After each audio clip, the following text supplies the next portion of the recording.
আসসালামু আলাইকুম, সবাইকে শুভেচ্ছা জানাচ্ছি। মাসুম মাহমুদ। প্রিয় দর্শক, আমি আমার স্টুডিওর বাইরে, বুঝতেই পারছেন, তারপরও সংক্ষিপ্ত আকারে আন্তর্জাতিক খবরগুলো আপনাদের দেবার চেষ্টা করছি।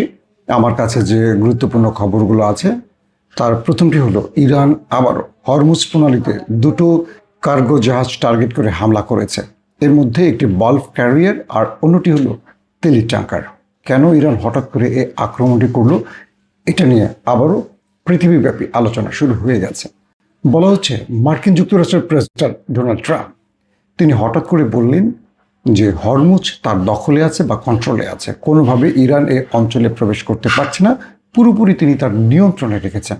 আর যখন এই কথাটি বলছে আমেরিকা, তখন ইরান তার একটা মাজেজা দেখালো, তার একটা ক্ষমতা দেখালো। কীরকম?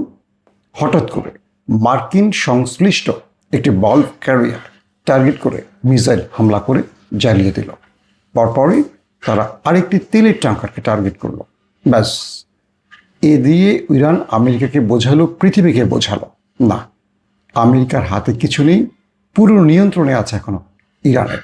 দেখো ইরান চাইলে কিভাবে জাহাজ উড়িয়ে দেয়, কিভাবে বাল্ক ক্যারিয়ার গড়িয়ে দেয়। এখানে হলো ইরানের মূল খেলাটা। কি আসলে ঘটছে? এদিকে মার্কিন প্রেসিডেন্ট ডোনাল্ড ট্রাম্প অনেকটা অসহায় হয়ে পড়েছেন। তিনি কি করলেন? তিনি ইউরোপের কাছে সাহায্য চাইলেন।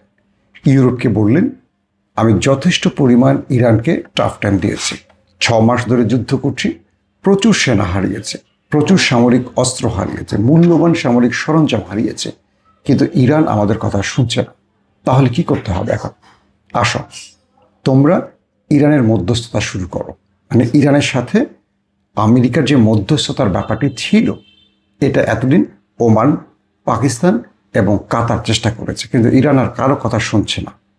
ইরান সাফ বলে দিয়েছে যে আর কোনো মধ্যস্থতা হবে না। আমরা যে শর্তগুলো দিয়েছি, এই শর্তগুলো যদি আমেরিকা মেনে নেয় দেন সব ওকে, আর যদি মেনে না নেয় তাহলে আর কোনো মধ্যস্থতা কাজ হবে না। যদি আমেরিকা চায় যুদ্ধ করবে, করতে পারে। যদি আমেরিকা চায় শর্ত মেনে এখান থেকে মুচলেখা দিয়ে চলে যাবে, যেতে পারে। যেটা আমেরিকার চয়েস, আমরা সেটাই করব। এই পরিস্থিতিতে ইরান তার মূল ফ্রেমে দাঁড়িয়ে আছে, মূল ক্রিজে দাঁড়িয়ে আছে ব্যাট হাতে। যে বলটি আসছে সেই বলটিকে ছক্কা মারছে। 4-2-1 কোনো রান ইরান নিচ্ছে না। যেই জাহাজ আসছে সরাসরি ছক্কা, মানে মিসাইল বা ড্রোন দিয়ে হিট করছে। তো এখন ডোনাল্ড ট্রাম্প বলছে কি, তারা ইউরোপকে বলছে যে তোমরা ইরানের সাথে একটা মধ্যস্থতা করো, যাতে করে ইরান আমেরিকাকে এ যাত্রায় ক্ষমা করে দেয় বা আমেরিকাকে একটা এক্সিট রুট দেয়। কারণ আমেরিকা বিশ্বমোড়ল, একটা এক্সিট রুট ছাড়া আমেরিকা যেতে পারবে না, নতুবা আমেরিকা শেষ হয়ে যাবে। আমেরিকা পৃথিবীব্যাপী যে সম্মানটা, সেটা হারিয়ে যাবে। তো ইউরোপকে ট্রাম্প বলছে, তোমরা ইরান আমেরিকার মধ্যে একটা মধ্যস্থতার কি বলবো জায়গা তৈরি করো, যাতে করে আমেরিকা এবং ইরান যুদ্ধটা বন্ধ করে। যেহেতু আরব হেরে গেছে, ইরান আরবের কথা শুনছে না। তো ইউরোপকে আবার এটাও বলছে ট্রাম্প, যদি তোমরা এই মধ্যস্থতা হেরে যাও, অর্থাৎ মধ্যস্থতা করতে না পারো, আগামী দিন তোমরা ধ্বংস হয়ে যাবে। কারণ আমেরিকার যথেষ্ট তেল মজুদ আছে, বা আমেরিকার তেল কেনার একটা জায়গা তৈরি করে রেখেছে, কিন্তু তোমরা কি করবে? তোমরা মধ্যপ্রাচ্য ছাড়া কোথায় তেল পাবে? তোমাদের ব্যবসা বাণিজ্য, শিল্প, কারখানা, পুরো রাষ্ট্র কলাপস করে ফেলবে। এখন তোমরা যদি নিজ থেকে এই উদ্যোগটি না নাও, সেই ক্ষেত্রে স্পষ্টত ইউরোপ পুরোপুরি ধ্বংস হয়ে যাবে। আমেরিকার মোটামুটি নিজেকে সার্ভাইভ করতে পারবে। এখন ইউরোপ বলছে আমেরিকাকে, ওকে, আমরা ইরানের সাথে মধ্যস্থতা করব, কিন্তু তুমি তোমার মুখটা আগে বন্ধ করো, তুমি তোমার হাত কন্ট্রোল করো, তুমি তোমার চোখ কন্ট্রোল করো। ট্রাম্পকে বলছে ইউরোপ। কেন বলছে? যে তুমি হঠাৎ করে এমন বেফাস কথা বলো যে ইরান ক্ষেপে গিয়ে আবারও কিছু করে বসে। আবার যখন পরিস্থিতি শান্ত হয়, তুমি ইসরায়েলের বুদ্ধি নিয়ে হঠাৎ করে ইরানে কোনো অ্যাটাক করে বসো, আবার ইরান মাঠে নেমে পড়ে। আবার যখন ইরান আলোচনা থাকে, মধ্যস্থতার টেবিলে থাকে, সব কিছু চলে, হঠাৎ করে তুমি ইরানকে গুড়িয়ে দিবে, মাটির সাথে মিশিয়ে দেবে, মুছে দেবে, এটা করবে ওটা করবে বলে ফেলো। ইরান তার ক্ষমতা দেখাতে সঙ্গে সঙ্গে আবার হামলা করে এই যুদ্ধে নেমে পড়ে। তো এই পরিস্থিতিতে ট্রাম্প, তোমাকে আগে এই বিষয়ে আমাদেরকে কথা দিতে হবে যে তুমি আর কোনো কথা বলবা না, তোমার মুখ তালা মেরে দাও। আর দ্বিতীয়ত, তুমি কি পারো ইরানকে আর দেখাতে হবে না। কারণ গত 6 মাস ইরান দেখেছে তুমি কি করতে পারো, আর ইরান তোমাকে দেখিয়েছে তুমি ইরান কতটুকু পারে। তো সেই হিসেবে তুমি একটা বড় দেশের বা বিশাল সামরিক শক্তির দেশের প্রেসিডেন্ট হতে পারো, কিন্তু ইরানের কাছে তুমি যে হেরে গেছো এটা মোটামুটি আমরা নিশ্চিত। তাহলে তোমাকে কথা রাখতে হবে। আমরা ইরানের সাথে মধ্যস্থতা যাওয়ার আগে তোমাকে যে বিষয়টি করতে হবে সেটি হলো তুমি ফার্দার আর ইরানের সাথে কোনো হট টকে যাবে না। ইরান যা চাইছে সেটা আমরা ইরানের কাছ থেকে আদায়ের চেষ্টা করব। এখন ইরান আবার আমেরিকাকে বলছে যে দুঃখিত, ইউরোপ এখন ইরানকে বলছে যে আমাদেরকে তেল আনা নেয়ার রাস্তা করে দাও। ইরান আবার দুর্দান্ত চাল দিয়ে বসছে এখানে। ইউরোপকে বলছে ওকে, তোমরা কি চাও বলো, লিস্ট দাও। তোমরা হরমুজ দিয়ে, বাবুল মান্দাব দিয়ে তোমাদের তেলে ট্যাঙ্কার নিতে চাও, তেল চাও, এটা চাও, ক্যাশ চাও, তাই তো? ফাইন, আসো, আমি তোমার কথা রাখবো যদি তুমি আমার কথা রাখো।